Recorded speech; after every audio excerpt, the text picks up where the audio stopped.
La présidentielle appartient désormais au passé et c'est vers les élections législatives que tous les regards se tournent. Le scrutin prévu en un seul tour, le 27 décembre prochain, désignera les membres de la future Assemblée nationale pour un mandat de 5 ans. Cet exercice pourrait se dérouler officiellement sans des candidats, ceux du PUP-ACI, le Parti des peuples africains, mais avec le RHDP, des partis de l'opposition et sans doute des indépendants, si, bien sûr, leur candidature et leurs dossiers sont validés par le Conseil constitutionnel. Quelle place pour l'Assemblée nationale dans l'équilibre institutionnel? Quel rôle pour le député dans la vie démocratique de la Côte d'Ivoire? Des questions autour d'un thème ce soir, élections législatives, quels enjeux pour les partis politiques? Ce soir, 4 invités, mesdames, messieurs, et je vous salue et je vous les présente. Bonsoir Landry Couillot. Bonsoir. Alors, vous êtes juriste, analyste politique. Oui. Bienvenue. C'est moi qui suis honoré. Sylvain Guessant, je devrais dire docteur Sylvain Guessant, bonsoir. Bonsoir, madame. Alors, vous êtes, vous, également, politologue. Non, vous avez dit analyste politique. C'est ça. Pourquoi vous préférez cela? Je fais juste des analyses. Vous faites juste des analyses. Ça. On verra tout ça tout à l'heure. Bonsoir Sangaré Yacouba. Bonsoir Iliane. Alors, vous êtes, vous, journaliste et rédacteur en chef adjoint au quotidien Le Patriote. Bienvenue. Merci. Jérôme Dri, bonsoir. Bonsoir Eliane. Vous êtes journaliste, vous également, et c'est au groupe Le Nouveau Réveil. Ouais, c'est exact. Messieurs, la RTI vous accueille avec toute l'élégance qui la caractérise. Et pour l'instant, place au premier axe de ce débat, la place de l'Assemblée nationale dans les institutions de la République. Et nous retrouvons ce reportage de Siaka Kone. L'Assemblée nationale, symbole de démocratie et pilier central du pouvoir législatif en Côte d'Ivoire. L'institution incarne la volonté du peuple qu'elle représente à travers ses députés élus au suffrage universel direct pour un mandat de 5 ans. La mission première de l'Assemblée nationale, c'est de voter les lois. Qu'il s'agisse du budget de l'État, des réformes institutionnelles ou des grandes orientations économiques et sociales, aucune loi ne peut entrer en vigueur sans son approbation finale après le passage devant le Sénat. L'instance exerce également un pouvoir de contrôle de l'action gouvernementale. Questions orales, commission d'enquête, interpellation ministérielle, autant de mécanismes permettant de vérifier que les politiques publiques sont conformes aux attentes des citoyens. L'Assemblée nationale participe aussi à l'évaluation des politiques publiques et à la représentation du peuple. Sous la présidence du député élu à sa tête, l'Assemblée nationale ivoirienne se compose de 255 sièges multicolores depuis les législatives de mars 2021. Son action s'inscrit dans le respect de la Constitution et avec le Sénat, elle forme le Parlement dont elle constitue la chambre basse. Organe de débat, de décision et de contrôle, l'Assemblée nationale est bien plus qu'un lieu de vote. Elle est la voix du peuple dont elle est l'émanation. Assemblée nationale, la voix du peuple, Landry Couillot. Merci à Siaka Kone. Un commentaire et votre regard sur ce reportage. C'est voilà, qu'il a fait. Très bien. Alors, il faut bien savoir que la Côte d'Ivoire a fait le choix, depuis son accession à l'indépendance, d'être une république démocratique, une démocratie représentative. Cela veut dire quoi? Cela veut dire que le choix que nous faisons est celui de pouvoir consacrer au peuple le pouvoir originel. Mais ce peuple, ne pouvons pas l'exercer directement en vue de gérer les affaires courantes de la République et de l'État, va donc être appelé à la désignation de personnes qui vont se proposer à lui, soit en faisant valoir leur qualité propre ou un programme ou un projet de gouvernance. À cet égard, le peuple de Côte d'Ivoire a été invité ou convoqué par décret du président de la République en vue de renouveler l'exécutif, ce qui s'est fait le 25 octobre 2025.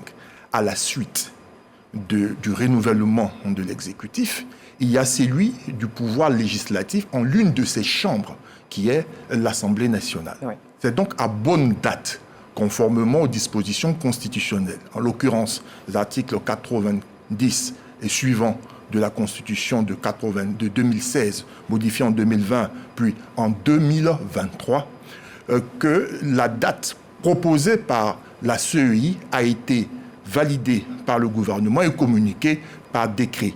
Le 27 décembre 2025, les Ivoiriens inscrits sur la liste électorale auront donc aller choisir ceux d'entre les nôtres qu'ils trouvent être qualifiés afin de pouvoir les représenter au sein de cette instance. Alors, je voudrais vous entendre, Sylvain Nguessan, justement sur cette Assemblée nationale qui est la voix du peuple, qui doit répondre à ses attentes. Quel est votre regard, justement, sur notre Assemblée nationale? Bon, une chose est certaine, les députés sont élus par le peuple. Oui. Maintenant, quelle est la relation qu'ils entretiennent avec le peuple après l'élection? Est-ce qu'il y a cette relation entre le député qui vient expliquer le projet de loi à ceux qui l'ont élu, demandant comment il doit se comporter à l'Assemblée nationale vis-à-vis de ce projet de loi, ou alors les députés se débarquent de ceux qui les ont élus pour maintenant prendre conseil auprès des leaders politiques sous la bannière desquels ils se sont fait élire? La question se pose, est-ce que le député, il défend réellement la voix du peuple ou alors il se retrouve dans une posture où il défend l'intérêt de son parti politique? C'est quoi votre avis? Oh, ça sera difficile d'évaluer parce qu'il n'y a pas d'études scientifiques en tant que telles sur les différents projets de loi qui ont été votés. Encore que quand la loi est votée, il serait quand même intéressant que le député se rende dans sa circonscription qu'il a élu, même s'il est élu de la nation, pour expliquer au moins dans la langue locale le projet de loi qui vient d'être voté afin que les populations sachent au moins au rythme politique auquel la Côte d'Ivoire marche, à l'orientation économique, comme on le disait tantôt, auquel la Côte d'Ivoire marche. Ce qui n'est pas forcément évident sur les 322 000 km² de la Côte d'Ivoire. Alors, Jérôme Dri, au regard de ce que dit Dr Sylvain Nguessan, est-ce qu'il n'y a pas ce devoir de redevabilité que les députés ont à l'endroit de ceux qui leur ont permis d'être là et qu'ils devraient pouvoir se déplacer, même si c'est vrai que la Côte d'Ivoire, elle est très très grande, et devoir aller vers ces personnes qui leur ont permis justement de siéger au sein de l'hémicycle? Oui, il y a un devoir de redevabilité, ça c'est exact. Mais ce qu'il faut retenir, le poste de député, c'est le poste politique le plus important dans une démocratie comme celle que nous vivons en Côte d'Ivoire. Donc le député, généralement les députés eux-mêmes qui vont vers les populations peut-être ne maîtrisent pas très bien le contour de l'importance même de leur poste. Je m'explique.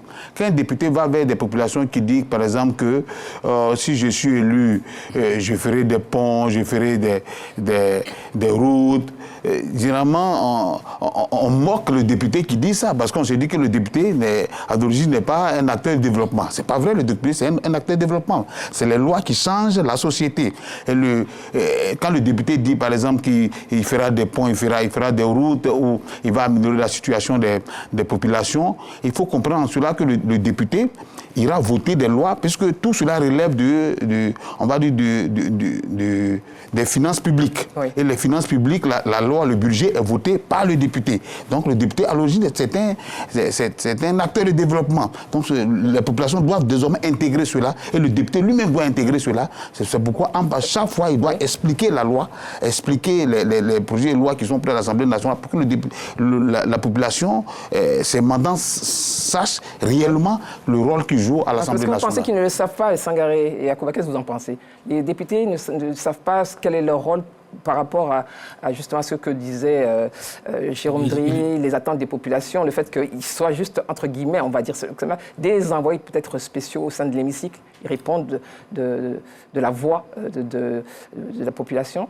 Effectivement, c'est des représentants du peuple à l'Assemblée nationale, puisqu'ils ont été élus à l'issue des élections locales législatives précisément. Je pense qu'ils sont conscients de leur mission. Mais certains, il faut avoir l'honnêteté de le reconnaître, n'ont pas cette habitude-là de retourner vers leur population pour leur expliquer, par exemple, même les lois qui sont votées à l'Assemblée nationale. Moi, je pense que les députés doivent le faire. Certains qui le faisaient. Oui. Par exemple, il y a l'ancien député de Sorobango, Mohamed Ouattara. J'ai eu la chance de recevoir pas mal de ses papiers comme ça. Lui, il organisait régulièrement, après chaque session parlementaire, des rencontres avec les populations pour leur expliquer les lois qui ont été votées à l'Assemblée nationale. Je pense que ça, c'est une mission des députés. Pour moi, je pense que c'est un devoir de redevabilité vis-à-vis de leurs électeurs. Il ne suffit pas juste après l'élection de ne plus revenir et de rester seulement au Parlement et puis voter les lois.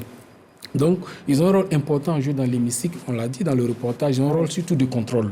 Voilà, de l'action gouvernementale et des politiques publiques. Alors justement, par rapport à ça, Sangaré, parce qu'après je vais poser la question donc à tous les quatre, est-ce que l'Assemblée nationale aujourd'hui est vraiment contre-pouvoir et regarde avec minutie, on va dire cela ainsi, l'action du gouvernement?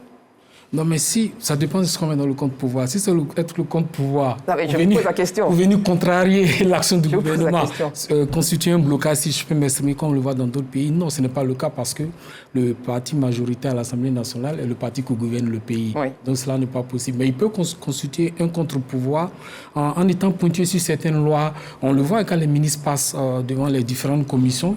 C'est beaucoup d'échanges, hein, dont des députés posent des questions sur l'exposé des ministres, sur certains projets, l'orientation de certains budgets, tout ça. Et souvent, il y a des ministres qui retournent après pour prendre après les observations des députés pour rectifier un peu et puis leur projet de loi qu'ils devraient présenter à l'Assemblée nationale, souvent concernant même le budget des différents ministères, etc. Donc, je pense qu'ils sont dans ce rôle-là, mais on ne peut pas attendre d'eux, vu la coloration du Parlement qui est dominée par le parti au pouvoir. Il ne faut pas attendre d'eux qu'ils soient dans une opposition systématique. Moi, je pense aussi que ce n'est pas ça forcément le rôle du député. On en parlera tout à l'heure. C'est de s'assurer que les lois qui sont prises vraiment aillent dans l'intérêt des populations, dans tous les différents domaines de la vie publique. Il ne faut pas juste être dans la peau d'un partisan politique qu'on vient dans une posture, permettez-moi l'expression, peut-être pour m'aider ceux qui gouvernent. Sangaré. Contrarier, pardon.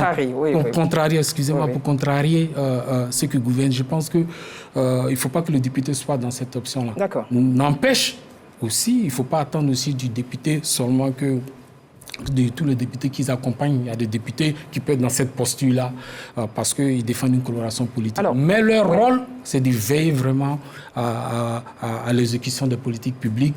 Ils votent le budget, doivent s'assurer que le budget est exécuté conformément à ce qu'ils ont voté à l'Assemblée nationale. Alors, Landry Couillot, est-ce que c'est parce que, je rebondis sur les paroles, ce qu'a expliqué Sangaré Yacouba, il est vrai que l'Assemblée nationale actuelle, hein, elle est plutôt d'une couleur, on va dire, elle est très proche de l'exécutif. Est-ce que, pour autant, elle ne peut pas, à certains moments, titiller? C'est vrai qu'on assiste parfois à des échanges au bénéfice, évidemment, des populations, mais est-ce qu'elle ne peut pas davantage titiller, on va dire, le gouvernement, ou en tout cas ceux qui est présenté donc, devant l'Assemblée nationale, sur des points spécifiques, même si la coloration, entre guillemets, encore une fois, elle est la même? Est-ce qu'elle doit être obligatoirement le prolongement de l'exécutif dans le quotidien ou lorsqu'il s'agit effectivement de présenter ces lois devant l'Assemblée nationale? Madame Hervaux, il faut regarder la question de deux ordres. D'abord d'un ordre institutionnel et d'un ordre politique.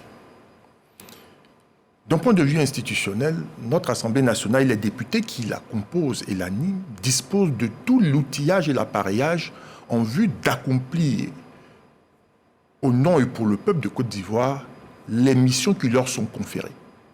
Et ce ne sont pas de simples missions. Il est donc dévolu aux députés de pouvoir participer de manière très active à l'élaboration des lois. À cet effet, nous disons qu'il est co-auteur de développement, puisqu'à concurrence du président de la République, il a l'initiative de la loi. Il assure le contrôle de l'action gouvernementale, il évalue les politiques publiques et il assure la représentation nationale. Il consent même au budget. Cela veut dire que le député, si tant est que celui-ci intègre sa fonction et joue le rôle que lui confère la Constitution, ne devrait pas se voir être intimé l'ordre ou l'injonction de ce qu'il fasse son travail. Pour moi, c'est une question d'éthique et de déontologie. À ce titre-là, l'Assemblée nationale, lorsque le député joue pleinement son rôle, est d'un point de vue institutionnel dans l'équilibre des pouvoirs, de sorte qu'il ressorte de cette coopération entre l'exécutif et le législatif le meilleur de ce qui devait être proposé aux populations de Côte d'Ivoire.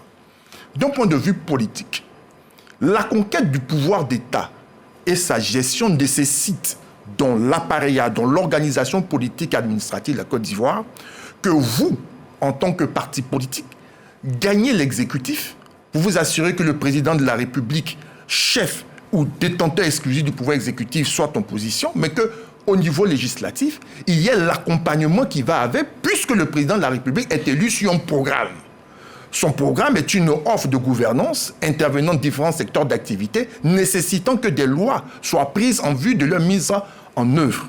Aussi, est-il important pour lui de s'assurer d'avoir une majorité confortable à l'Assemblée nationale. Donc les populations ne devraient pas être naïves. De savoir que si vous avez élu quelqu'un sur la base d'une offre de gouvernance, il faut lui donner les moyens de pouvoir la mettre en œuvre. C'est en cela que même le président Laurent Gbagbo disait que l'élection législative est le moyen de pouvoir consolider le pouvoir exécutif parce qu'il est de tradition républicaine, en tout cas en Côte d'Ivoire, qu'une fois que le président est élu, presque systématiquement, il lui est donné la possibilité au titre législatif d'être accompagné dans ses missions. Alors, Sylvain Guessant, justement, on parle de cette élection. Il y a 225 députés aujourd'hui. Qu'est-ce que vous attendez, vous, en tant qu'analyste politique, au regard de tout ce qui a été dit sur ce plateau, qu'est-ce que vous attendez justement de cette échéance? Merci. On peut être du parti au pouvoir sans chercher à contrarier le pouvoir exécutif, mais l'aider plutôt à réaliser son projet pour lequel il a été élu. Oui. Une chose est de l'aider en votant le budget, une autre est de chercher à savoir à quoi sert réellement le projet. Exactement. Il y a des activités purement politiques, il y a des activités économiques, il y a des activités sociales. Prenons le niveau social. Le système sanitaire, le système éducatif de la Côte d'Ivoire. Je voudrais que l'Assemblée nationale, oui, même si elle est unicolore, qu'elle veuille au moins à l'exécution des travaux liés au système sanitaire ivoirien, au système éducatif ivoirien. On a voté tel budget parce que le président avait prévu construire 15 salles de classe. Qu'est-ce qu'il en est? On a voté le président... Mais lorsque les ministres passent devant justement l'Assemblée nationale, est-ce que ces questions ne sont pas posées? Non, une chose est d'aller sur le terrain pour aller vérifier. Voter le budget... Vous parlez donc de la vérification? Oui, le monitoring de l'action gouvernementale. Oui, les réalisations. Oui, on vous a voté, vous avez prévu construire tel nombre de salles de classe, centres sanitaires, etc., etc. Parce que ce qu'il a donné de lire, bon, on a deux journalistes sur le plateau, ils pourront confirmer ou infirmer, oui, ce qu'il a donné de lire dans la presse locale, c'est que nous avons plusieurs centres de santé mais qui ne sont pas équipés. On a là, ils vont réagir, parce que là, vous parlez juste des... On a des salles de classe aujourd'hui au public, oui, où les enfants se retrouvent à 120, ils sont obligés de faire la double vacation. On a des lycées qui ont été scindés en 2 ou à 3 alors que les salles ne suffisent pas, etc. C'est le rôle du député d'aider le président de la République au niveau social à réaliser ce pourquoi il a été élu en vue de l'amélioration des conditions de vie et de travail. Maintenant, des projets de loi sur les activités purement politiques, là c'est tout à fait normal, je comprends, oui, que le député s'aligne sous la bannière du parti, il ne se fera pas haricari. Et puis il rêve aussi à sa carrière politique. S'il veut être... candidat de son parti politique. Oui, c'est l'activité politique. Mais au niveau économique, au niveau social, il serait quand même intéressant que le député ivoirien puisse prendre du recul au nom de l'intérêt supérieur de la nation, au nom du droit sacré de l'amélioration des conditions de vie et de travail des populations, de vérifier un peu ce que nos autorités font sur le terrain en matière d'éducation, en matière de santé. Alors, moi, je vais vous interroger tous les deux, Sangari Yacouba et Jérôme Ndri. Alors, vous êtes des observateurs, citoyens d'abord, des observateurs avertis, vous nous informez. Alors, sans rentrer dans...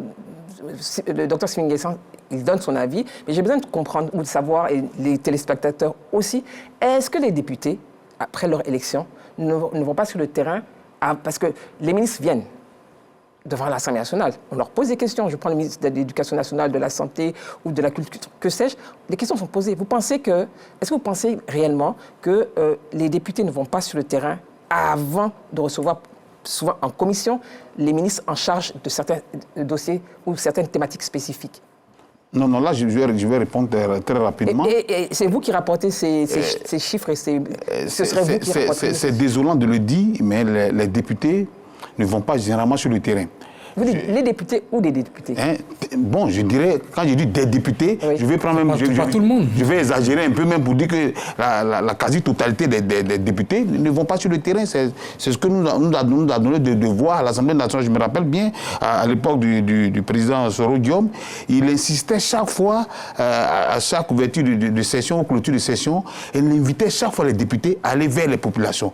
Ne serait que leur expliquer des lois, ne serait que prendre leur avis sur certaines... c'est un projet de loi. Pourquoi il insistait? Parce que le constat est patent, que les députés ne vont pas... Les choses n'ont pas changé. Bon, est-ce que les choses ont changé? Je ne crois pas. Le docteur Sylvain Nguessa l'a indiqué tout à l'heure, quand, par exemple, l'Assemblée nationale reçoit un émissaire du gouvernement qui vient présenter un projet, généralement, le projet est adopté par le groupe parlementaire RHDP, parce que c'est un ministre RHDP qui est venu. Mais est-ce qu'en amont, il y a un monitoring qui est fait pour savoir est-ce que ce qui est venu présenter, ce que le ministre a présenté, soit des écoles qui sont construites, des centres de santé qui sont construits, est-ce que les députés ont, je veux dire, ont la réalité du terrain? Je ne pense pas que les députés aient la réalité du terrain parce que, généralement, on se limite aux chiffres qui sont donnés et en arrière, on se rend compte que ces chiffres qui sont donnés ne sont pas en adéquation avec la réalité du terrain. Jérôme Ndri, vous basez sur quoi? Vous parlez de chiffres, vous basez sur quoi? Parce qu'on nous regarde et il faut qu'on soit factuel. Non, je vous basez sur quoi pour... Je l'ai dit sur un plateau et qui était là ce jour-là sur ce plateau, oui, où on parlait de la construction des écoles. On nous a dit qu'on construit près de 600 écoles, bien 6 000 écoles qui sont construites, 600 classes qui sont construites par année. Mais je dis, est-ce que les députés vérifient si ces écoles-là sont réellement construites? Comment les élèves sont, dans quelles conditions les élèves sont? Docteur Sylvain Nguessa l'a indiqué, vous prenez des écoles publiques en Côte d'Ivoire ou même à Abidjan, où les classes sont bondées. Nous avons 150 élèves, allez-y au collège moderne d'Angré, au lycée moderne d'Angré, allez-y au lycée moderne de Port-Boué. Je l'ai dit une fois sur un plateau, bon, des gens m'ont tensé, mais c'est la réalité. Mais c'est aux députés, parlementaires, de pouvoir remonter ces informations-là pour que, bon, on sache la vérité sur le terrain, pour ne pas qu'on se limite seulement au projet ou aux chiffres. Sanga, qu'est-ce que vous en pensez? Non, moi je pense que je ne partage pas son analyse. Il faut être honnête pour reconnaître qu'il y a beaucoup d'infrastructures qui ont été construites depuis 2011 en Côte d'Ivoire dans différents domaines. On parle par exemple de l'éducation nationale. En 2011, on n'avait que 294 lycées et collèges. Aujourd'hui, on en a plus de 902. Donc reconnaissez qu'il y a au moins plus de 600 qui ont été construits. Et ces écoles ont été construites dans des localités où il n'y avait pas du tout d'école. Les écoles qui ont été scindées en deux. Laissez-moi finir. Ah oui, scindées en deux ou en trois. Laissez-moi finir. Je ne dis pas le lycée moderne de Boisflé, par exemple. Allez-y. C'est un fait. Les écoles ont été construites. Vous ne pouvez pas le nier sur le plateau, comme si rien n'avait été fait. Et ça, ce n'est pas vrai. Ça, c'est factuel. Ces écoles ont été construites dans des localités où il n'y en avait pas. Et ça a permis à des élèves... On peut citer quelques localités? Jérôme Ndri, s'il vous plaît. Dans beaucoup de localités, il faut te référer, les statistiques existent partout. Donc, je disais que les écoles ont été construites, et c'est clair, c'est prodigieux. Il faut le reconnaître. Peut-être tout n'est pas parfait, mais il faut reconnaître que des efforts ont été faits. Mais on ne peut pas banaliser ces efforts comme si rien n'a été fait. Et ça, ce n'est pas vrai. Et ça, ce n'est pas une lecture très juste de la situation. C'est sa lecture. Il peut avoir, c'est vrai, dans certains établissements, des écoles bondées, cela peut arriver. Mais ne prenez pas ces cas-là pour faire croire que rien n'a été fait dans le système éducatif. Non. Jérôme Ndri, il va finir, s'il vous plaît. Donc, je veux dire que là, je pense qu'on est un peu dans une sorte de vouloir farcir tout. Et ça, moi, je m'inscris en faux contre ça. Je reconnais que il reste encore des défis à relever, évidemment, au niveau de l'éducation. Même si... C'est pas l'éducation qui est... Oui, il y a la santé aussi, tout ça, même la santé. Il y a beaucoup de CHR qui ont été construits. Donc, moi, il faut qu'on soit conscient, qu'on reconnaisse d'où on vient. Parce que pour pouvoir apprécier le progrès, les efforts qui ont été faits, il faut se souvenir d'où l'on vient. D'accord. Il y a 14 ans, il y a beaucoup de localités qui n'avaient pas d'établissement. Il n'y en avait pas du tout. Sortons de l'éducation nationale. Donc, c'est pareil aussi les centres de santé. Oui. Donc, je vais dire qu'il ne faut pas qu'on se limite à des situations où il y a des écoles qui sont bondées pour faire croire que le tableau est si noir que ça. Et moi, c'est ça, je m'inscris en faux contre ça. Des efforts ont été faits, il faut avoir l'honnêteté de reconnaître que des efforts ont été faits, des centres de santé ont été construits, des écoles ont été construites. Et ça a un impact sur la vie des gens. Un impact sur la vie des gens. J'ai vraiment 30 secondes pour vous parce qu'il y a l'axe 2. Allez-y. Non, le débat, ce n'était pas de faire le bilan du gouvernement. Personne n'a dit qu'il n'y a pas eu d'infrastructure. On parle du contrôle. On dit seulement que des budgets sont votés par des députés. Et donc, c'est tout à fait normal qu'ils qu'ils aillent sur le terrain pour voir à quoi a servi les budgets, les lignes budgétaires qui ont été votées. Et je donne 2 exemples. J'ai dit que l'activité politique, ça se comprend. Oui. Que les députés s'alignent sur le projet de loi élaboré par le président ou bien par le groupe parlementaire. C'est tout à fait normal. Mais pour ce qui est du système éducatif et du système sanitaire, des efforts sont faits. Des grandes lignes budgétaires existent. Il serait quand même intéressant d'aider le président de la République à parfaire cela en allant évaluer sur le terrain à quoi a servi ce budget. En allant davantage. Voilà, davantage sur le terrain. Ok, je pense que le message que je voulais dire sur la question des Sangaré, députés, on va pas rester sur ce sujet. Je veux dire, pour moi, c'est un jugement péremptoire. Bon, Sangaré. Parce qu'en disant que les députés ne vont pas, est-ce que tu as fait une investigation sur le terrain pour te rassurer? Sangaré, je ne pas Quel est le pourcentage des députés qui ne vont pas sur le terrain que nous faisons? Mais bon, je n'ai pas dit les 255. Pourquoi est-ce qu'on se retrouve sur des postulats qui ne reposent pas sur des faits concrets? Voilà. On a terminé cet axe. Je pense que ce n'est pas la dernière fois. Les élections, c'est jusqu'au mois de décembre. On aura l'occasion d'en reparler. Permettez que nous attaquions. L'axe 2, c'est le rôle et mission du député. Et je vous donnerai en premier lieu la parole tout à l'heure. Rôle et mission du député. Seydou Ouattara pose cette question à la population.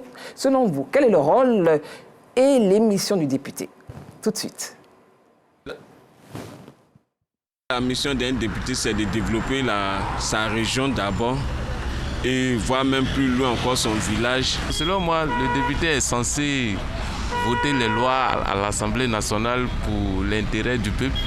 Ils sont censés défendre le peuple quand il y a des situations qui ne vont pas. Eux, ils sont censés apporter nos voix auprès des autorités supérieures. Un député, vraiment, si la population te vote, pour que tu ailles voter les lois, il faut tenir compte des difficultés que rencontre cette population-là. Déjà, le député de nature, c'est un candidat élu du peuple pour défendre ses droits. Donc, dans l'ensemble, un député a pour rôle de défendre le droit des gens de sa circonscription. Quand il y a des problèmes au niveau sanitaire et autres, pour le bien de sa population, c'est un peu dans ce sens que je dirais. Pour moi, le député, c'est quelqu'un que la population a voté pour voter des lois et connaître les vraies réalités de sa population, être auprès de sa population d'abord, prendre les réalités et voter des lois en fonction des réalités de la population qu'il a voté. Le député, il est le représentant du peuple à l'Assemblée nationale. Et puis c'est lui qui, en réalité, il prend les décisions pour le peuple.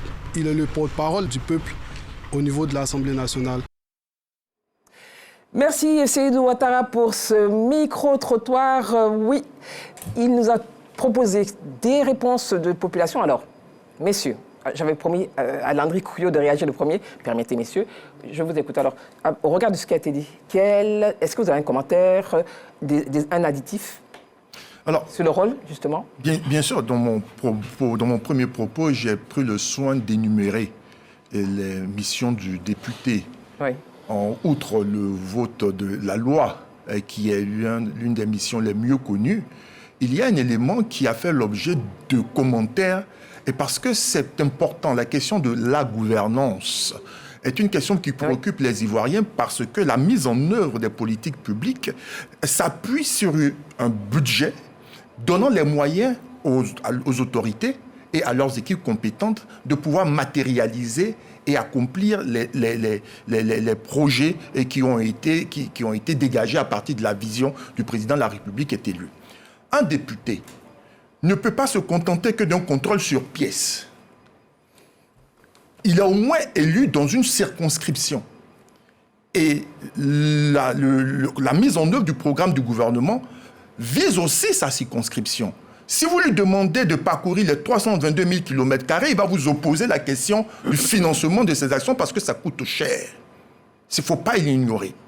Mais au moins au niveau de sa circonscription, outre le contrôle sur pièce en fonction des documents qui lui sont servis, il a, ne serait-ce que par devoir, par éthique et par déontologie, de pouvoir s'enquérir de la réalité de ce qui est accompli en termes d'aménagement du territoire dans les différents secteurs d'activité, en vue de pouvoir s'assurer qu'au son niveau, au niveau de sa circonscription, l'idée et le projet Côte d'Ivoire qui a été vendu, proposé par le président de la République, chef de l'exécutif, se réalisent chez lui. À cet effet-là, ce n'est pas mauvais que l'on puisse retenir des cas de dysfonctionnement, d'insuffisance ou d'anomalie.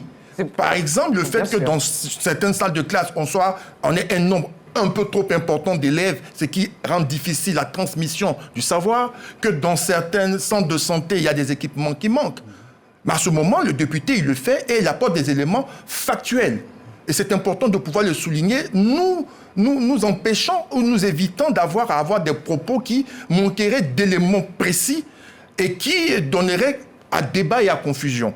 Mais d'une chose, et je vais terminer avec ça, qui est très importante pour moi, c'est que l'action du député est celui de pouvoir veiller, comme disait Dr Sylvain Nguessan, à ce que l'offre gouvernementale soit réalisée dans les meilleures conditions possibles. Et je tiens à le répéter encore. Un député, c'est d'abord un individu qui porte un projet politique. C'est vrai qu'il est dans un moule, dans une dimension, une dynamique de parti politique, mais il y a lui-même. Il est à l'Assemblée nationale. Pourquoi ? Il est à l'Assemblée nationale pour qui ?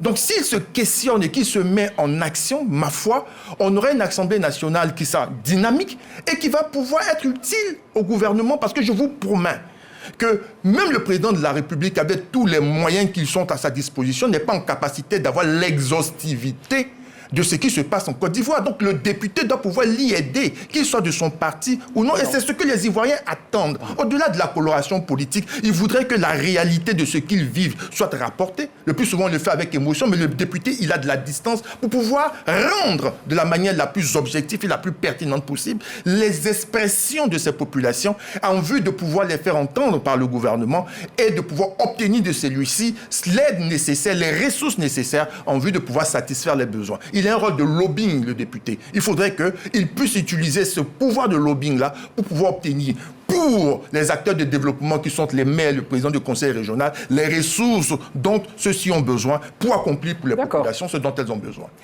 Alors, je voulais que je vous regardais, Audrey, que vous voulez réagir, Sylvain Nguessan, Sankara Yacouba. Alors, moi, j'ai une question. On regarde tout ce que vient de développer Landry Couillot. Est-ce que... comment faire en sorte, justement, pour qu'on n'entende pas ils sont venus, ils vont revenir dans 4 ans et demi. Bon. Donc, je dis la demi-année de façon... Ils attendent 4 ans après. Ouais. 4 ans et demi, 4 ans et demi. Parce que ça, on l'entend, ils reviennent dans 4 ans et demi après, ils reviennent. Bon, déjà, où ils sont revenus, où elles sont revenues. Je suis quand même les débats dans certaines localités. Oui, alors les populations sont en train de tacler un peu les élus... Alors, demandant des comptes, on vous a voté depuis 2021, c'est ça ? C'est ça. Et jusque-là, quel est le feedback de l'action que vous avez menée, des actions que vous avez menées à l'Assemblée nationale ? Je pense que tout cela pourrait servir de leçon. Un président de la République a plusieurs moyens de renseignement. En premier, les agents de renseignement. Seulement qu'eux, ils n'ont pas les moyens de faire autre chose que rapporter. Le député, lui, peut vérifier, rapporter au président de la République et au nom du monitoring, susciter un débat avec le ministre en question, l'autorité en question, pour savoir ce qu'il a été fait du budget qui a été fait. On est tous d'accord là-dessus. Beaucoup de choses ont été faites, mais je reviens encore là-dessus. Il faut que les députés poursuivent l'action de monitoring, de suivi et évaluation de l'action gouvernementale. Le mandat passé du président de la République, on avait fait ce débat ailleurs. Il y a une partie du projet, moi, qui m'avait véritablement séduit. Les championnats nationaux. On était en octobre 2020. Oui. Quand le président a promis, lors de son dernier meeting des championnats nationaux. Et on avait fait ce débat ailleurs. On avait dit que c'était le point qu'on allait suivre dans son projet de gouvernement. On est tous d'accord qu'en dehors des lois qui tournent autour de l'éligibilité, les Ivoiriens ont généralement des très bonnes lois. Et on est tous généralement d'accord sur les autres lois, en dehors des conditions d'éligibilité. C'est là qu'on se dit, voilà. Oui. Maintenant, quels sont devenus les championnats nationaux ? Qu'est devenu ce projet ? Est-ce qu'une fois les députés ont fait appel au Premier ministre pour lui demander, monsieur, il y a 5 ans, vous avez promis des championnats nationaux, où est-ce qu'on en est ? C'est passé. Vous voyez un peu ? Donc, il faut que le député joue ce rôle-là. Nous, bon, le président n'a que 24 heures aussi. Hein. Quand on a président, sa journée, ça ne fait pas 72 heures, c'est 24 heures. Au monde semble ici, il est en train de faire autre chose. Il a des priorités. Mais il faudrait que nos députés qui ont les moyens de faire venir des ministres à l'Assemblée nationale. Le Premier ministre lui demande. En tout cas, moi, je tiens à cela. Je voudrais savoir ce que devient de projets relatifs aux championnats nationaux, si c'est possible d'être remis encore sur la table, parce que toutes les questions liées à l'employabilité aujourd'hui tournent autour de cela. Tout ce qui est protection économique, consommation ivoirien, développement local, capital humain, tout ça gravite aujourd'hui dans tous les pays sérieux autour des championnats nationaux. J'insiste là-dessus. Il faut que nos députés appellent Monsieur le Premier ministre où on en est avec ce projet-là et comment on peut le remettre sur les rails. Alors, oui, je voulais juste un peu rebondir un peu sur ce que Landry a dit. Il dit qu'un député est un porteur de projet qui ne doit pas être emballé dans le moule de son parti politique. Je suis d'accord avec lui. Mais malheureusement, ce que nous constatons à l'Assemblée nationale, c'est qu'aujourd'hui, nos députés issus d'un parti politique sont emballés dans le moule de ce parti politique. La preuve, c'est que vous voyez que le député... Est-ce le seul cas de la Côte d'Ivoire? Moi, je vais poser une question. Non, ce n'est pas le seul cas de la Côte d'Ivoire, mais je ne sais pas, je dis ça, j'en viens. Par exemple, le député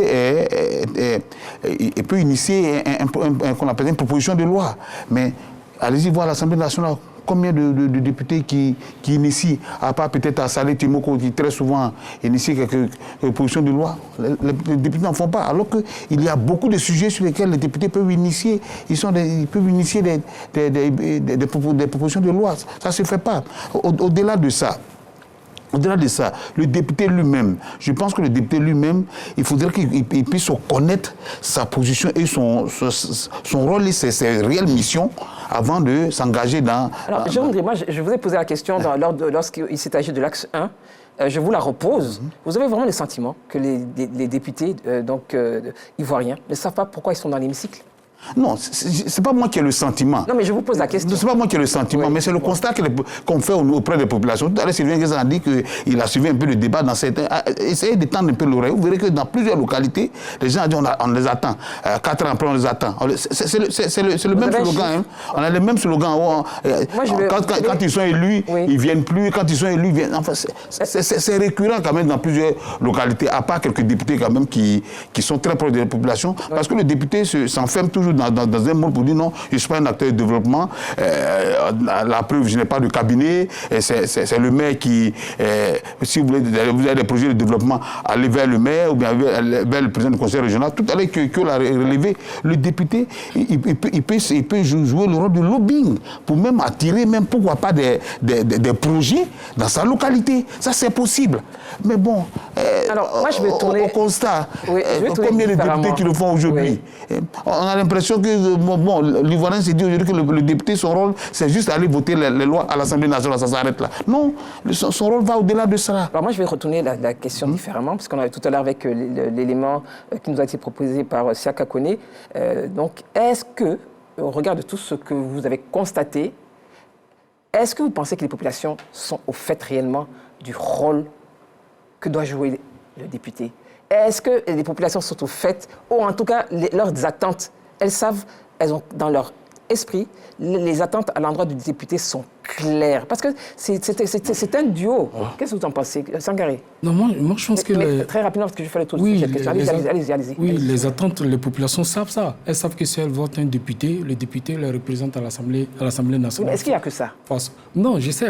Je vais dire qu'il y a une attente, ils savent ça, parce que si le député d'une localité donnée représente cette localité, il est clair que le député doit être attentif à tout ce qui concerne le développement de cette localité. Les gens en sont conscients. Pardon. Oui. Moi, je voulais dire, aujourd'hui, ne croyez pas que les députés coupent totalement avec les bases. Aujourd'hui, il y a des gens, même avant de devenir députés, initient déjà des actions de proximité dans leur localité. Ils accompagnent des projets de développement, tout ce qui est événement, ils sont là. Il y a certains qui commencent par ça, après quand ils sont élus, ils continuent, ils maintiennent cette dynamique. Parce qu'aujourd'hui, les populations aujourd'hui sont conscientes. Et si vous coupez, c'est pourquoi moi je suis pris, si vous coupez, coupez avec eux, ce n'est pas ceux qui vont vous élire dans 5 ans. Parce qu'en tant que quelqu'un d'autre peut occuper l'espace en termes de proximité, je veux dire action terrain en faveur de la population. Je pense que les populations sont conscientes que le député les représente. Maintenant, la globalité de la mission du député, peut-être tout le monde peut ne pas savoir. C'est pour ça que je disais dans ma première prise de parole que il y a beaucoup de députés n'organisent pas ces exercices de rencontres avec les populations, d'explication de leur travail, des rencontres d'information. Et ça, ils doivent le faire pour que les populations soient mieux informées, parce qu'il y va eux-mêmes de leur carrière politique, et puis aussi de leur relation avec les populations en vue des prochaines séances électorales. Certaines populations sont conscientes, d'autres n'ont pas toute la mesure de la mission des députés. Maintenant, je pense aussi que ne croyez pas aussi que les députés sont forcément une caisse de résonance, parce qu'il y a des commissions à l'Assemblée nationale. Avant que les lois ne soient votées, les lois passent en commission. Et en commission, c'est des débats, c'est des discussions, c'est des orientations, c'est des observations. Donc, ne faisons pas croire que les députés, c'est juste des caisses de résonance, ils vont s'asseoir là et puis ils lèvent la main, ils votent, la loi passe. Ce n'est pas vrai. Il y a les différentes commissions. C'est pas ce qu'on a dit, hein? Non, bon, c'est l'impression qui se dégage. Quand on attend les uns et les autres, ce n'est pas vrai. Il existe des commissions à l'Assemblée nationale qui travaillent en profondeur sur les différents... ils challengent d'ailleurs même les... Voilà, sur les différents projets de loi qui leur sont soumis, et ils font vraiment des observations. Et je vous assure qu'il y a certaines observations qui sont prises en compte par les différents ministères concernés. Donc, ça veut dire qu'ils ont aussi un regard. Maintenant, Landry a évoqué un problème que moi je trouve aussi intéressant, c'est une question de budget, effectivement. La tournée à l'intérieur du pays, comment elle s'organise pour que la mission de vérification, est-ce que c'est l'Assemblée nationale qui doit prendre le leadership sur ça? Parce que si on demande aux députés, ça va être difficile. Difficile, n'oubliez pas qu'avec leur indemnité, ils doivent gérer beaucoup de questions sociales dans leur localité. Ceux qui paient les ordonnances, tout ça. Donc, d'organisation. Non, mais je veux dire que déjà même... Ça, c'est au niveau de chaque localité, on veut dire. Oui. Le député dans sa localité, dans sa circonscription. Oui, même dans sa circonscription, il y a des circonscriptions qui sont grandes aussi. Mais donc, pour pouvoir tourner... Quand on parle de budget, combien les députés reçoivent? On parle de on parle de ça. On parle de l'objet de commentaires. Ce que je veux dire, c'est quoi? Parce que ça, c'est un sujet pour certains. C'est que il y a quand même... Les choses ne sont pas aussi claires que ça dans les esprits des uns et des autres. Lorsque le député passe pour être un acteur de développement, en accomplissant des ouvrages qui devaient revenir la compétence du maire, aux collectivités territoriales, il induit dans l'esprit des populations que l'on peut solliciter de lui des actions de ce genre.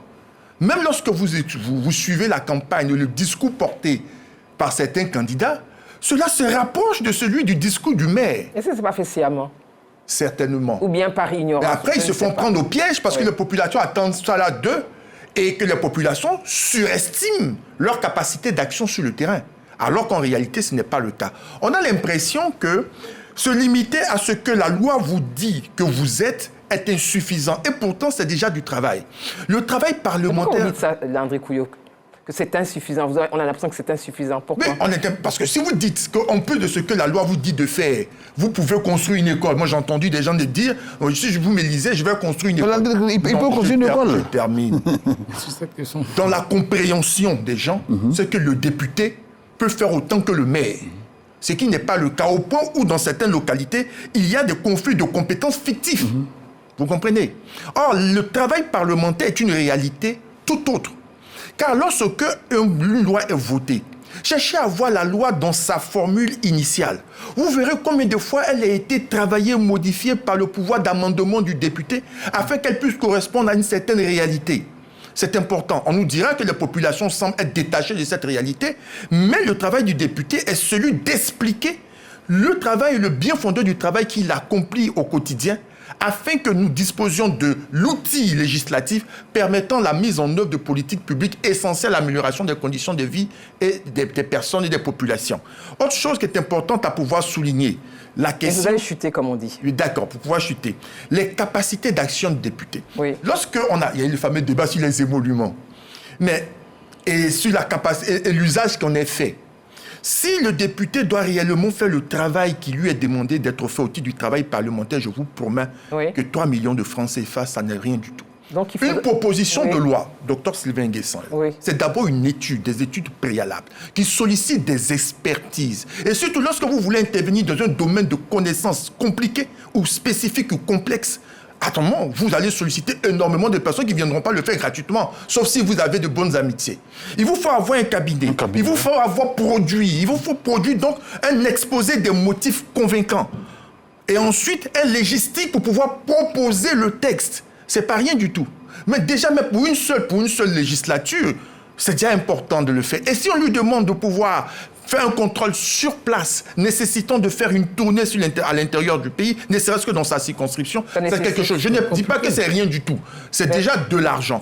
Mais il faudrait que les Ivoiriens se rendent compte que si l'on utilise déjà ce qu'on a, ce serait déjà bon de pouvoir justifier d'en avoir beaucoup plus.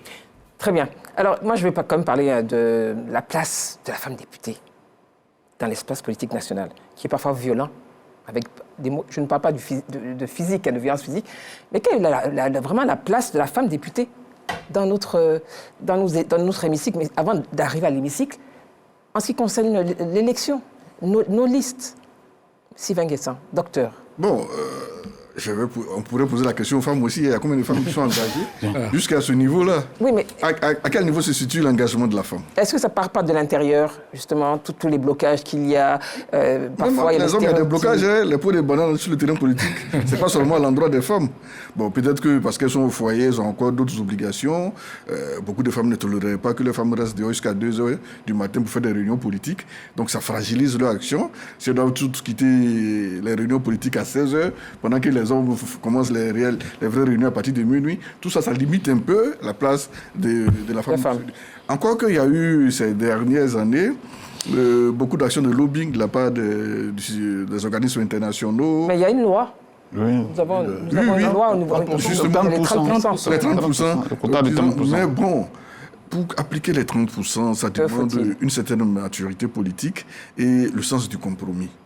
Parce que là où, si on prend les trois grandes formations politiques ivoiriennes, le RHDP, le PDCI, le PPACI, là où le RHDP va proposer une femme, peut-être que les deux autres vont proposer des hommes.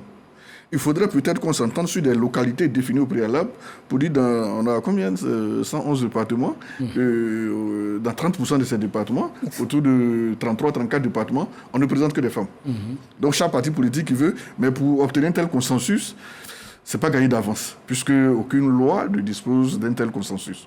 Voilà, donc ça limite tout ça, ça fragilise un peu l'action de la femme. Et puis bon, comme vous l'avez dit, ne le cachons pas, les 30 dernières années dans l'histoire, les 35 dernières années dans l'histoire de la politique de la Côte d'Ivoire, assez de violence, donc la femme ayant le sens de la vie, parce que pourtant la grossesse, elle est très limitée dans ce genre d'action, là où les garçons excellent assez rapidement. Donc ça demande beaucoup de compromis de la part de nos leaders politiques pour qu'on puisse définir au préalable ces localités-là où on ne présente que des femmes. Pour être sûr que quel que soit le parti qui va remporter, c'est une femme qui sera élue. Et je voudrais quand même préciser, les femmes, c'est vrai, mais il y a d'abord, je mets d'abord la compétence. La femme de terrain, avant, la femme, c'est peut-être vraiment secondaire, mais c'est d'abord la compétence. Oui, l'histoire de la Côte d'Ivoire, on a assez de femmes. Et sa connaissance du terrain. On a assez de femmes compétentes. J'insiste vraiment. Dans les classes où on n'était pas forcément les meilleurs. Voilà, faut pas. On était dans les classes où les femmes nous ont damé le pion. Elles étaient premières dans plusieurs. En tout cas, moi, je n'ai pas été toujours meilleur par rapport aux femmes dans mes classes. Merci. Mais je voulais juste ajouter. Donc, elles ont les compétences qu'il faut. D'humilité, merci. Elles ont les compétences qu'il faut pour occuper ces postes-là. Je voulais juste ajouter même le quota de 30%. Souvent, quand dans les différents partis politiques, quand on demande aux femmes de venir candidater, mais on n'arrive même pas à atteindre le quota de 30% au sein des partis politiques. Donc cela, ça se répercute notamment sur le choix même des ça commence sans doute dans les partis politiques, mais ça fera l'objet d'un autre sujet. Je pense qu'elle doit briser le mur de méfiance, le mur de la peur pour s'engager. Est-ce qu'elles peuvent le faire seules? Bon, regarde. Non, c'est un groupe. Elles ont besoin aussi du soutien des hommes. Très bien. Parce que aussi l'adversité sur le terrain politique les effraie beaucoup. Et puis il y a aussi la question financière aussi, qui peut être aussi un facteur aussi bloquant pour les femmes. Alors, mais moi, je pense qu'elles doivent s'engager. Voilà. Elles doivent, les femmes, mesdames, vous devez vous engager et vous devez aussi accepter de venir sur nos plateaux pour débattre de politique.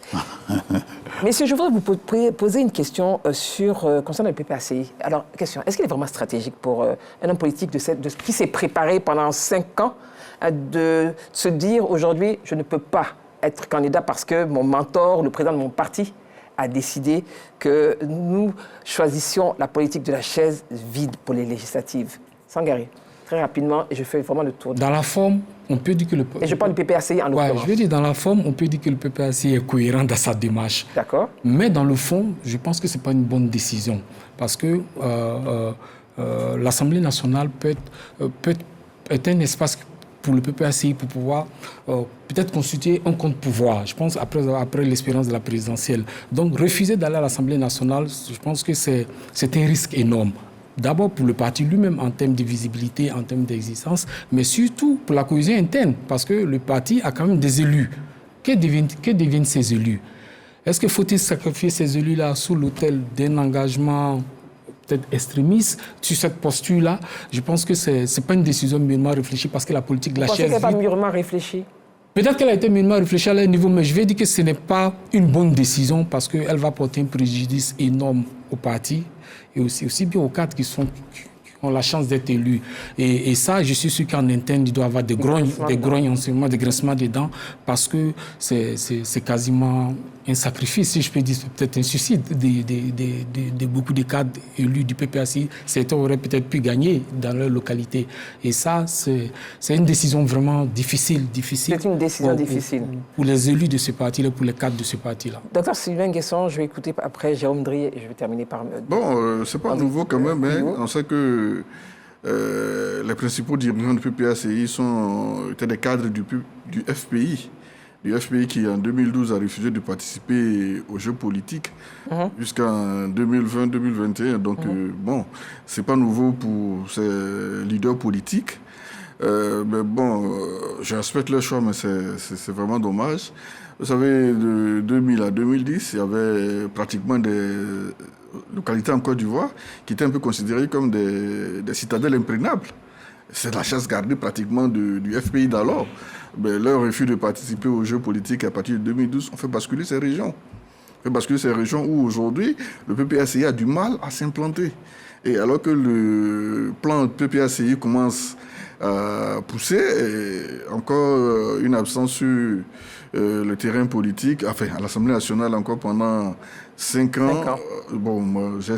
Encore en 2030, il va falloir reprendre encore le travail de nouvelles bases, de nouveaux leaders. Et puis, c'est plusieurs générations qui s'accumulent. Hein.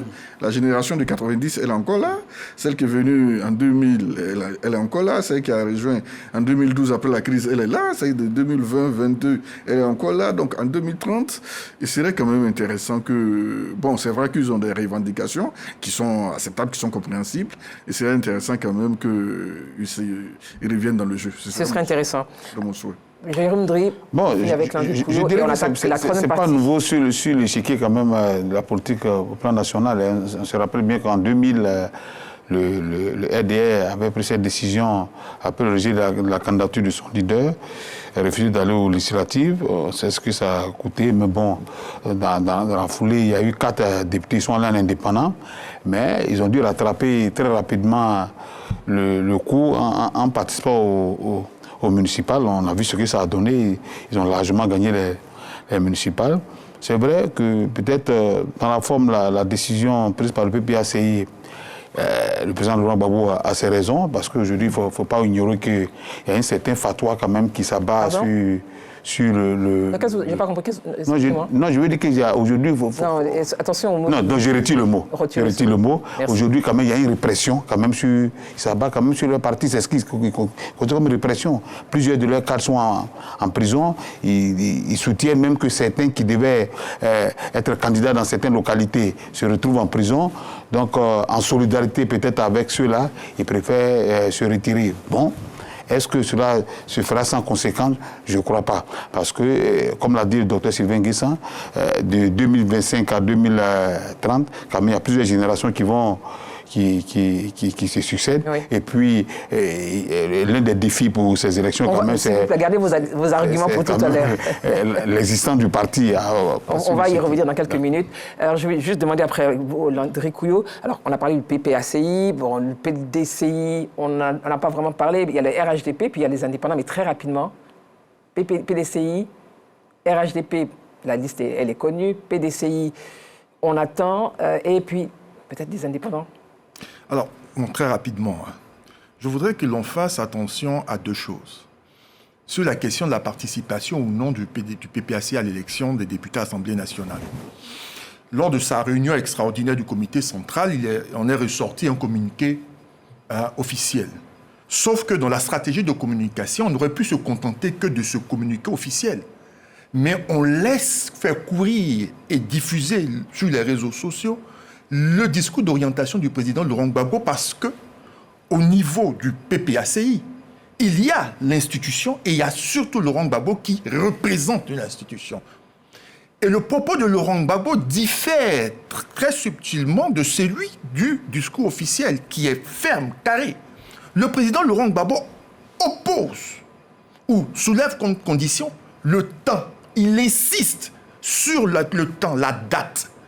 Vous comprenez? Et il ne rejette pas la participation. Vous comprenez? Donc, je me rends compte qu'au niveau de PPACI, il y a deux blocs. Il y a un bloc de personnes qui sont au carré, fermes, pratiquement dans l'extrémisme, et puis il y a ceux qui sont plus pragmatiques et consentent à ce qu'on leur oppose leur incohérence pour peu qu'ils agissent avec pragmatisme politique.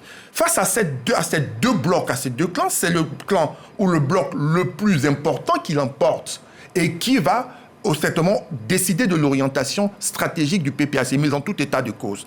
L'absence du PPACI dans l'institution parlementaire aura forcément des conséquences. Je me rappelle que lorsque le RDA ne participe pas, le président Alassane Ouattara, sur la question, dit que nous avons commis une erreur stratégique. Tout à fait. Ouais. Donc c'est une erreur stratégique que ce parti est en train de commettre. Peut-être qu'il s'inscrit dans un combat qui pour lui doit être fait à moyen et long terme. On espère que ça va avoir les fruits et les bénéfices, mais en tout état de cause, à court terme, les places qui n'ont pas occupées seront occupées par d'autres personnes. On en saura davantage d'ici le 27 décembre ou peut-être d'ici demain, puisque normalement la CEI doit clore la réception des dossiers de candidature. Troisième axe, messieurs, le plein pied dans ces élections législatives est la question des partis, le PDCI, le RHDP, les indépendants potentiels. Élections législatives, quel défi pour les partis politiques? Nous retrouvons Davis Soyo. Les législatives prévues le samedi 27 décembre prochain entendent renouveler le mandat des 255 membres de l'Assemblée nationale du Côte d'Ivoire. Cet enjeu majeur devient à chaque scrutin un casse-tête pour les partis politiques dans le choix des candidats pour les circonscriptions électorales. Partis au pouvoir et partis d'opposition, tous sont confrontés aux mêmes réalités. Et la conséquence est connue, la naissance des candidatures indépendantes. Il est clair que le parti politique ayant le plus grand nombre de sièges au sein de l'hémicycle pourrait quasiment régner en maître dans l'élaboration, la modification de la loi et sa validation. Qu'en sera-t-il du contrôle de l'action gouvernementale? Ce mandat devrait être celui du peuple dont les députés portent la voix, les réalités et un engagement pour l'amélioration de leurs conditions de vie au travers des lois prises. Un virage qu'aucun parti politique ne veut rater, à l'exception du PPACI. Le Parti du peuple africain Côte d'Ivoire renonce officiellement à ces législatives. Information donnée par le comité central à l'occasion de sa 4e session ordinaire de l'année 2025. Mais pour l'heure, le RHDP, le PDCI, RDA, le FPI, le COGEP et bien d'autres partis sont en lice pour les élections législatives 2025. Tous n'ont qu'un seul et même objectif, remporter la majorité des sièges à l'Assemblée nationale. Merci Davis Soyo. Alors effectivement, Davis Soyo parlait donc, évoquait le PDCI, le RHDP, le COGEP et peut-être des indépendants. Alors quel est votre regard justement sur ce que devrait faire ou pourrait faire le PDCI, puisqu'on nous parle d'un regroupement des Ivoiriens pour la démocratie? Jérôme Dri. Alors le PDCI... Ça a été une annonce, mais bon, on n'a pas vu la suite. On attend toujours, on n'a pas vu la suite. C'est le député Do Simon, le président du groupe parlementaire du PDCI qui avait fait l'annonce. Mais bon, jusqu'à là, on attend toujours la mise en place de cette plateforme. Alors, le président du groupe parlementaire PDCI fait cette annonce. On se dit que c'est quelque chose qui est certainement, sérieux, qui est attendu, c'est quelque chose de sérieux, qui est organisé en fait. Bon, on attend que cela, le bébé puisse avoir le jour, c'est tout. Sinon, bon, pour l'instant, on attend. Mais entre-temps, on sait que le dépôt des candidatures s'achève demain. Peut-être que demain, la chose sera dévoilée. Dans tous les cas, les candidats déposeront les dossiers demain. Alors, quel PDCI pour cette élection, ces législatives, justement? Non, c'est un PDCI engagé à aller à ces élections, puisque le président Tidjane Thiam l'a dit clairement. Et il faudrait que le PDCI prenne sa place et que le PDCI aille à ces élections. Et pour cela, je pense que vous verrez quand le PDCI va déposer sa candidature, ces dossiers de candidature, que la plupart des localités en Côte d'Ivoire seront couvertes par le PDCI-RDA, parce que le PDCI a engagé à aller à ces élections. Et à côté de cela, le président Tidjane Thiam, dans son discours, a indiqué que le PDCI n'ira pas seul, il ira avec les autres partis de l'opposition. Lesquels? Les autres partis de l'opposition. Nous savons que le FPI, par exemple, est dans la course. Et à côté de cela, c'est le bloc de l'opposition qui ira à ces élections. Peut-être le PPAC n'ira pas, on va dire officiellement, mais les autres partis qui composent le bloc de l'opposition seront à ces élections. Et je pense que le PDCI, avec le PDCI, seront à ces élections législatives. Le PDCI sera à ces élections. Alors, Sangaré Yacouba, j'ai une question. Le PDCI est présent à ces élections avec la même CEI. Qu'est-ce qui a changé? La liste électorale. Et Jérôme Dric parlait justement de l'opposition. Je lui ai posé la question, quelle opposition? Il m'a dit tous les partis de l'opposition. Mais qu'en est-il justement de la relation entre le PDCI, le Front commun, la CAPSI? Comment justement, quel est votre regard justement sur la posture du PDCI et ces partis ou ces groupements avec lesquels il a composé avant la présidentielle? En tout cas, ce qu'on retient, c'est une infidélité extraordinaire du PDCI. Non, tu ne parles pas d'infidélité. Il faut d'abord expliquer quelle est la base du Front commun d'abord. En fait, sur le thème d'abord, le PDCI a commencé en mars en annonçant à l'opinion nationale que il lançait la coalition pour l'alternance pacifique en Côte d'Ivoire avec un regroupement de partis politiques, notamment le MGCD, Mme Simone Gbagbo, le COJEP de Bleu Goudé, le FPI de Pascal Affi-N'Guessan. Et chemin faisant, sans qu'on ne sache pourquoi, le PPACI rebondit aux côtés du PPACI, le PDCI rebondit aux côtés du PPACI et ils officialisent la naissance du Front commun sans informer les membres de la CAP. Je pense qu'ils l'ont dit. On en a parlé. Donc ça, c'est une infidélité. Et c'est curieux comme démarche. Ensuite, il fait un bout de chemin, il tente d'empêcher l'élection présidentielle, cette opération échoue. Et puis le PDCI sort un matin une nouvelle boîte secrète, c'est le RID, le Rassemblement des Ivoiriens pour la démocratie. Sans faire le point. Non. Laisse-moi finir. C'est pas le PDCI. Laisse-moi finir. Sans faire. Jérôme a dit, il y a une annonce, c'est pas encore. Non, c'est pas le PDCI qui a fait cette annonce. Non, il faut. C'est un député PDCI. Voilà, c'est porté par le PDCI. Non, c'est pas porté par le PDCI. Ça ne vient pas de la direction, c'est un député PDCI qui fait une annonce. Ce qu'on note, c'est que le PDCI. Nous sommes devant le peuple, il faut pas que l'amalgame. C'est que c'est une initiative qui est portée par des élus du PDCI. Toi, tu peux le nier. Donc, on constate que le PDCI prend ses distances avec le PPACI et décide d'aller aux élections législatives. Donc, c'est une trajectoire vraiment, pour moi, qui pose beaucoup de questions parce que elle n'est pas linéaire, elle est très tortueuse, à la fois sinueuse. On se demande bien quel est l'objectif. Donc, on peut penser intimement que c'est le PDCI noue des alliances par opportunisme, au gré de ses intérêts, au gré des objectifs qu'il pense atteindre. Qui est faite ainsi. Même si la politique est faite ainsi, il faut quand même avoir un minimum de cohérence dans sa démarche. Mais sinon, tout le monde se perd. La preuve, ils perdent beaucoup. Ils font que beaucoup de citoyens sont perdus. Personne n'arrive à lire leur trajectoire. Maintenant, le RID, ils font l'annonce. Demain, c'est la clôture des dépôts des candidats. Attendons demain. Comment va se matérialiser le RID? C'est des listes communes. Ils vont ensemble comment? Entend les gens déjà déposer leurs dossiers. Comment cela va se matérialiser sur le terrain? Ça reste une grosse question. Moi, je crains que ce ne soit qu'un effet d'annonce, juste peut-être avoir plus de la visibilité. Et ça, je pense que le PDCI, dans son parcours, vraiment n'a pas eu une trajectoire assez cohérente. Il faut le reconnaître. Et ça, ce n'est pas bon pour un parti qui prétend être structuré et qui a un objectif visé comme son président tente à le faire croire. Vraiment, sa démarche est totalement incohérente. On a le droit de se poser des questions.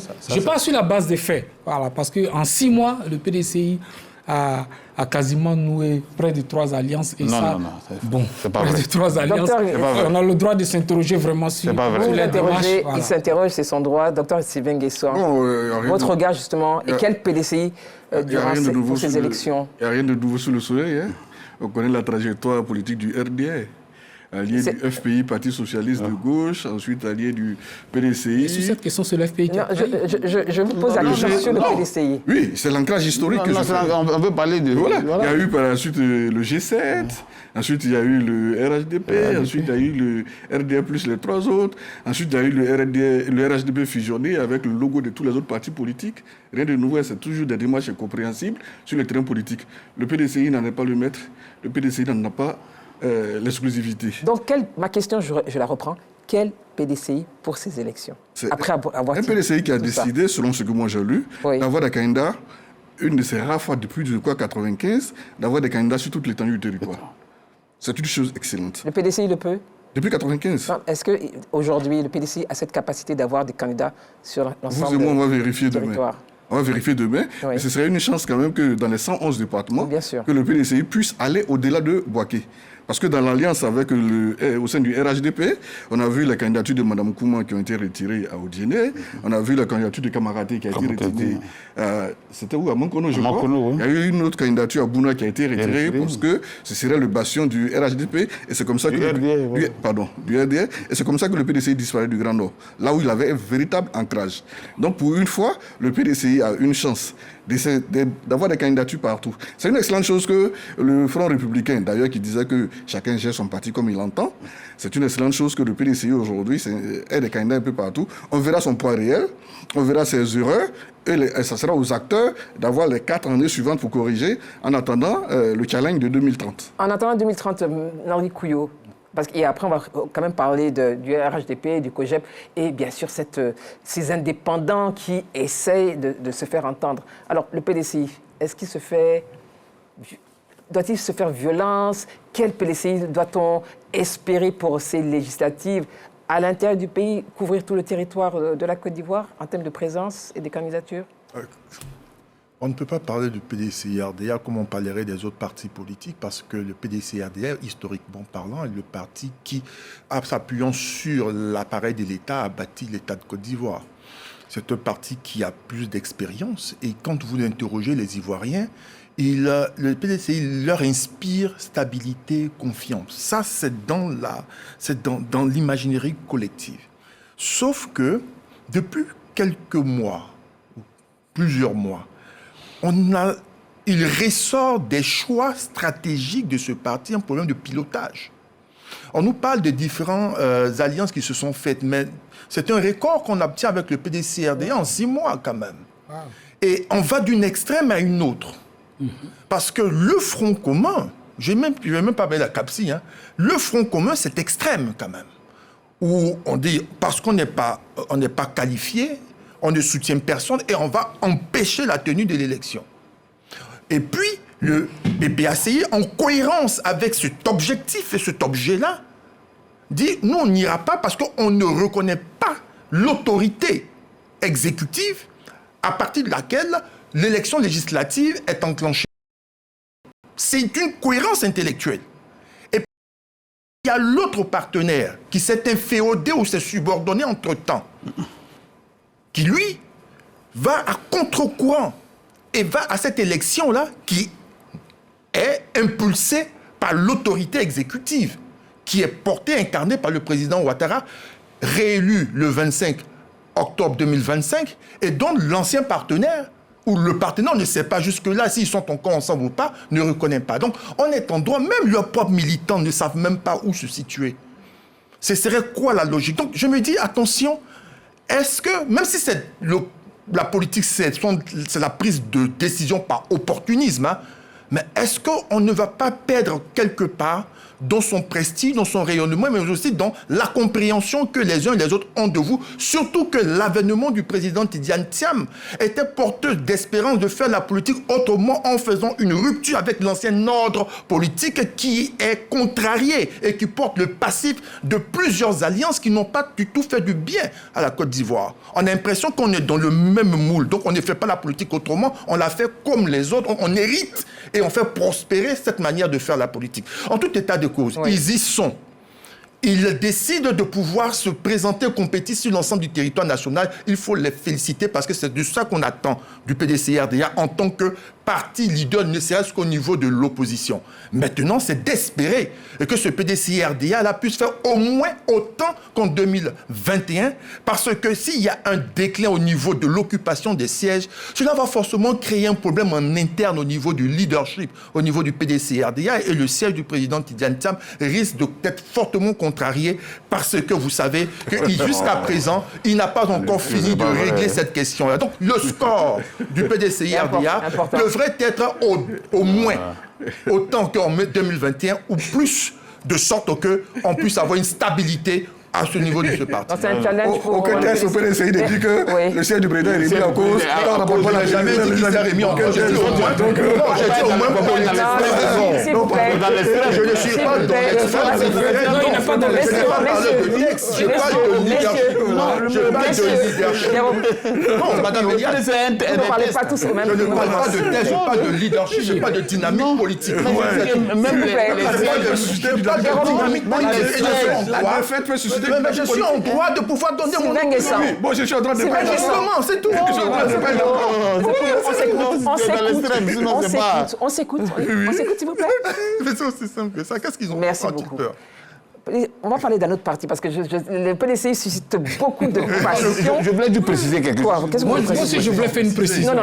S'il vous plaît, j'écoute. Préciser quelque chose par rapport à ce que Sangaré a dit. Vas-y, allez-y. Il parle d'incohérence. Il n'y a pas d'incohérence quand vous reprenez les tests. Qu'est-ce que vous voulez dire, Jérôme? Allez-y. Le CAPSI a été créé sur certaines bases. Quand vous partez prendre le Front commun, a été créé sur certaines bases. Et puis quand vous allez de voir, les deux coalitions se sont retrouvées après sur le cas du 4e mandat. Donc il n'y a pas d'incohérence là, il n'y a pas eu de division. Donc, vraiment, c'est ce que je voulais relever. Merci, Jérôme. Faites très attention. Merci, Jérôme. Ce n'est pas vrai. Ce n'est pas Non, Sangaré, les tests sont là. Non, Sangaré va consulter. Non, il n'y a pas d'incohérence. Ce n'est pas un dialogue à tous les deux. Oui, on va parler du RHDP. Vous aviez fini, non, Jérôme? Non, j'ai fini. Vous avez votre point, vous avez partagé votre point avec Sangaré. Non, je ne suis pas d'accord avec lui. Ah, vous n'êtes pas d'accord? Non, Sangaré va consulter. Non. Il y a une incohérence. Non, il n'y a pas d'incohérence. C'est que la vision du CAP et la vision du PPACI sont diamétralement. Non. Mais quand tu regardes, à la fin, ils sont retrouvés sur le combat du 4e mandat. Bon, on est d'accord, on a compris. Il y a des membres de la CAPSI qui ont participé aux élections. Vous êtes le PDCI et le PPACI se sont retrouvés lorsqu'il s'est agi de... on va dire, lorsqu'il s'est agi du 4e mandat et tenter de faire barrage au 4e mandat, c'est cela? Il y a eu la déclaration, c'est ce que je voulais faire. Non, c'est ce que je vous demande. Il y a la déclaration du CAPSI qui a soutenu Sangaré. Bon, excusez-moi. Il y a des partis membres de la CAPSI, par exemple, Mme Simone Gbagbo est une personnalité influente de la CAPSI. Elle a participé à l'élection présidentielle. Elle a dit clairement qu'elle s'est désolidarisée. Non, elle n'a pas dit ça. Elle s'est mise en congé. Elle a même mis quelqu'un à sa place. Sangaré, Jérôme Drey, on aura l'occasion de reparler de ce sujet. On va parler d'autres partis politiques parce que le PDCI n'est pas le seul parti. Et demain, comme vous l'avez dit, vous l'avez tous dit, demain, on verra de quoi il s'agit. À quel niveau et où se présente le PDCI. On va parler du RHDP. Alors, au regard de ce que vous dites, on écoute, est-ce que le RHDP part en roue libre? Ça bouillonne là-bas. Il est très vraiment favori de cette élection. Rapidement, je vous vois sourire. Pourquoi? Oui, parce que de tous les partis politiques et formations... Il avait la parole tantôt, hein? Pardon? Il avait la parole tantôt. Je lui donne la parole 1 minute, je vous la redonne, Sylvain. Alors, je dis que de tous les partis politiques, c'est lui qui est le plus stable. Ouais. C'est lui.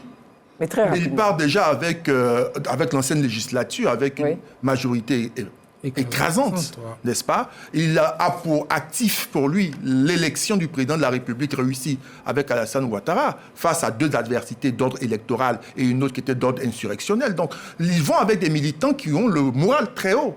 Et ils vont avec les meilleurs chevaux. C'est vrai que dans le choix des candidats à présenter, il y a certains qui n'ont pas été retenus.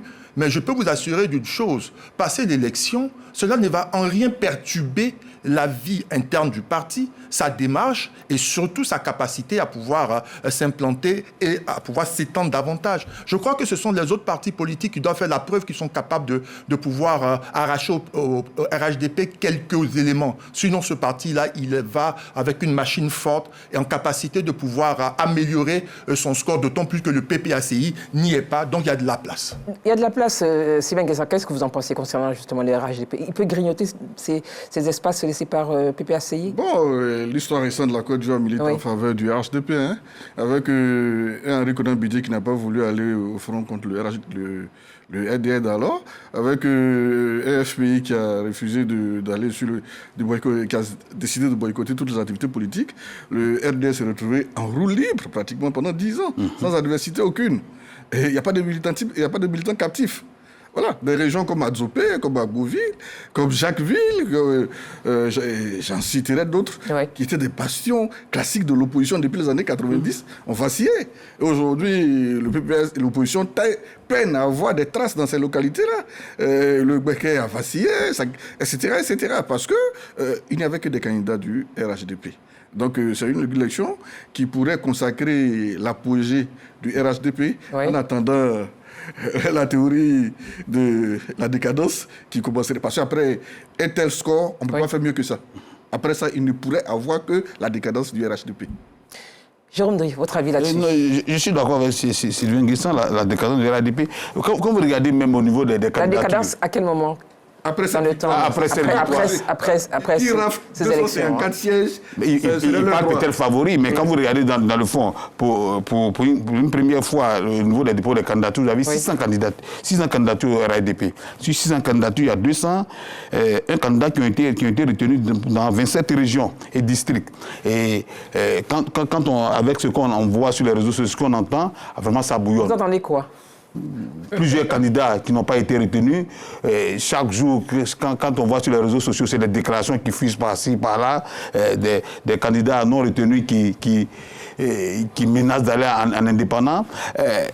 Faisons très attention. C'est vrai, peut-être le RHDP pas favori à ces élections, mais regardez dans le fond, nous assistons progressivement à la décadence, et si je suis d'accord avec Sylvain, la décadence du RHDP, et cela peut se confirmer à ces élections législatives. Vous voulez ajouter quelque chose? Assez rapidement. Bon, on connaît l'histoire de la Côte d'Ivoire. Il n'y a pas eu une loi qui empêche qu'un candidat qui a été élu indépendant de repartir. Ça aussi, tous ceux-là vont vaciller au sein du RHDP. Moi, je pense, je le dis, c'est l'apogée du RHDP. À cette élection, voilà, que le PDCI, moi c'est le score qui le challenge, c'est d'avoir les 66 sièges plus 20. Sur le PDCI à 66 plus 20, c'est une victoire. C'est l'apogée du RHDP. Mais le RHDP ne pourra pas faire plus que ce qu'il fera cette année dans l'histoire de la Côte d'Ivoire. Sangaré, Yacouba, votre avis? Je suis surpris par ces jugements assez péremptoires. Quels sont vos éléments d'appréciation? C'est l'histoire. Écoutez, je pense qu'il faut, quand on regarde objectivement, le RHDP pas archi favori. Sûr de sa force, d'abord. Non, ça on le sait. C'est un parti qui est assez bien structuré et qui a une démarche aussi très judicieuse, qui sait où, avec une vision claire, qui sait où il va. Ensuite, deuxième chose, c'est le seul parti aujourd'hui, il faut avoir l'honnêteté de le reconnaître, qui a une assise nationale. Les résultats de la présidentielle le montrent. Le candidat du RHDP a gagné dans toutes les localités de Côte d'Ivoire. On peut peut-être dire qu'il n'y avait pas certains candidats de... Oui, mais... Avec qui en face? 2 minutes.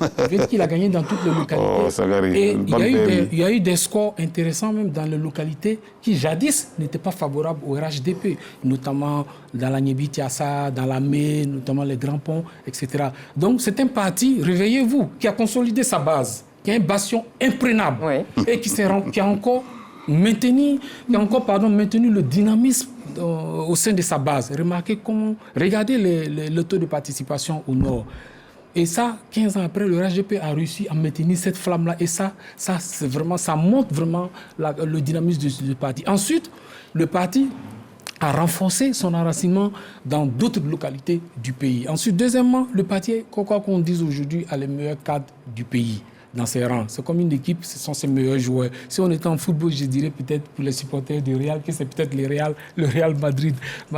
Donc quand on regarde aussi la liste, on le voit dans toutes les localités, c'est les meilleurs cadres. Et puis le RHDP a choisi cette tête forte qu'il a positionné pour cette élection législative. Donc le RHDP va gagner. Et puis comme c'est un parti qui a de la vision, qui anticipe sur le temps, je suis sûr que le parti va davantage s'agrandir. Vous faites une mauvaise lecture, c'est plutôt... Le parti va davantage s'agrandir. Non, je vais dire, il va accroître son assise sur le plan local. Pour le territorial. moment, à l'Assemblée nationale, le RHDP a autour de 168-169 députés. Je pense qu'ils pourront même peut-être dépasser les 200 députés. Ah bon? Quand on regarde la dynamique de la présidentielle, on regarde l'effervescence, l'engagement des cadres, des militants, tout ça. Mais ça n'est pas l'indicateur en soi. Alors, 2 minutes. C'est un atout, c'est un atout important pour le RHDP. Donc, il faut plutôt s'inquiéter pour les partis de l'opposition, notamment un PDCI qui aujourd'hui, son analyse objectivement, qui est quasiment réduit, qu'au centre du pays, dans la région de l'Ifou, le PDCI a perdu beaucoup de ses bastions, que ce soit à l'est, que ce soit à l'ouest. C'est ça une analyse objective. Par exemple, pour le PPAC aussi, qui a perdu beaucoup de bastions. Le PPAC ne participe pas officiellement. Mais je vais dire aujourd'hui, comparativement, le RHDP est sur une pente ascendante. Une pente descendante, hein, une pente ascendante. C'est plutôt parce que quand vous regardez... C'est plutôt pour le PDCI qu'il faut s'inquiéter. Parce que le parti, aujourd'hui, se recroqueville, notamment au centre du pays, dans la région de l'Ifou. Vous l'avez dit. L'Ifou, je l'ai dit. Et en plus de ça, le parti est miné en interne par des divisions fortes. Quelles sont ces divisions-là? Écoutez, on va alors, en parlant tout ça, c'est ça. Donc, faut bien même n'est pas candidat à la liste. Non, il faut reconnaître, tu ne peux pas nier aujourd'hui devant la face de la nation que le PDC n'est pas divisé. Divisé par quoi? Même les récentes décisions. Mais bien parti a été candidat, il y a combien de pourcentage? Les récentes nominations, même des tiers. C'est la fiction. C'est la fiction. C'est vous qui êtes dans la fiction. Aujourd'hui, c'est vous qui êtes dans la fiction. S'il vous plaît. Je pense que pour clore ce chapitre, il faut clore justement, parce qu'on a fait un tour de si on fait une analyse objective, il faut reconnaître vraiment que c'est plutôt le RHDP qui est dans une très bonne dynamique. Il faut plutôt s'inquiéter pour le PDCI. Il faut s'inquiéter pour le PDCI et le RHDP, selon vous, qui est dans une pente ascendante. On ne peut pas faire un débat de ce calibre sans parler des indépendants. Très rapidement. Les indépendants, ils pointent leur nez, ils se signalent, il y en a qui déposent leur candidature, justement. C'est des dossiers de candidature à la candidature. Ils sont candidats à la candidature. Alors, est-ce que vous pensez vraiment qu'ils peuvent bousculer le RHDP? Bon, il y a peut-être des indépendants issus du PPAC parce qu'ils veulent aussi, de façon très personnelle, apporter leur voix à l'Assemblée nationale. À quel indépendant on pourrait justement faire ou avoir au sein de l'hémicycle? Très rapidement, là, du coup, parce que là, moi, je crois que la qualité d'indépendant doit être appréciée après l'élection. Parce qu'après l'élection, on bascule à gauche ou à droite. C'est de ça qu'il est question. Donc, pour ma part, ce n'est pas tant... Ça n'a pas réellement d'impact sur l'équilibre institutionnel de l'Assemblée nationale.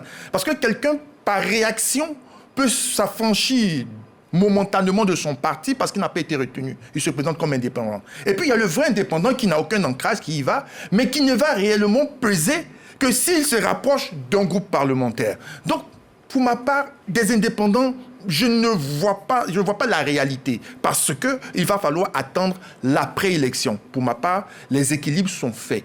Les indépendants, ce sont des personnes qui jouent leur carte politique en s'affranchissant momentanément de l'ancrage et vont négocier leur situation par la suite. Donc, pour ma part, ceux qui veulent y aller, qu'ils y aillent.